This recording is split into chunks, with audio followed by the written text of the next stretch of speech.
Global mail carriers have suspended U.S. deliveries. What does this mean for Americans?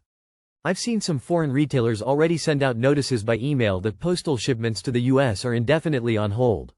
They will cancel such orders to prevent the shipment from getting stuck. Only express courier shipments are allowed, which is a nasty additional cost for small shipments. Politics. Small international businesses are going to get absolutely hammered by this move, but I guess that's the whole point. My wife crochets as a hobby and loves the yarn from some company in Denmark. She can no longer buy it. Meanwhile, quality yarn at local stores is increasing in price because they're still imported, but they aren't as good.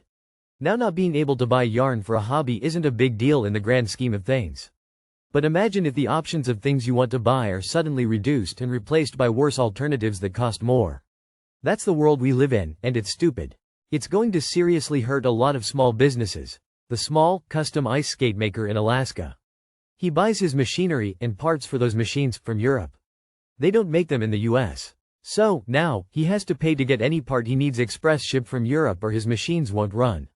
And then we move into healthcare, so many of those specialized machines are made in other countries. It is important to note that the other carriers didn't just do that because they were being mean. The US made a rule but didn't tell anyone how this was actually supposed to work in practice. International logistics is complicated and often finely tuned. You can't just add a step somewhere in the process based on vibes. If the US government had told carriers to continue as normal and that US Customs would take care of the new tariffs in the US, things would have been fine, but the US government doesn't have the manpower to do so, so they tried to make it someone else's job with only a few days of warning. That didn't work. It turns out that the de minimis exemption existed for a reason. Trying to collect tariffs on such small value parcels would be more trouble than it is worth. I think a lot of Kickstarters are going to get fucked. I just got a package from the UK a few days ago, but who knows about others? I backed quite a few from other countries and know lots from outside the US that were supported by Americans that are going to have a hard time. It's really going to hurt small independent creators. Crashing the US economy. Well, expect shelf inventory to shrink significantly, prices creep up exponentially, and people to pay out the ass for anything that isn't stateside, which is the main goal because this administration believes this is the 1950s with the US being dominant in everything where globalism doesn't exist. You don't see much of a fight because the media is not covering it. There are mass protests. There are people marching every day. There are people trying to get it done all over the country. There also are a whole class of people with a ridiculous amount of money buying the silence you're seeing.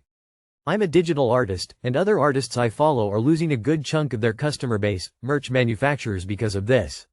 Most of them have resorted to discontinuing items or selling digital merch, which is a huge blow to their income.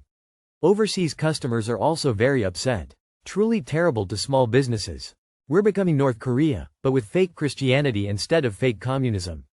It'll kill small business that rely on international imports and, just-in-time, shipping. Big businesses should be fine, 'cause they do stuff on a container level. Working as Trump intended, prop up the bank balance of his mates. UPS handles approximately 400,000 packages per day into the US, which represents about 2% of its global average daily volume. DHL Express handles around 2.6 million deliveries per day to North America. This is going to be so much fun. Crazy how rich men are fucking this over again, and yet people still worship them. It looks like America will keep its isolationist stance and then complain when the rest of the world innovates and treats America as the drunk, crazy racist uncle.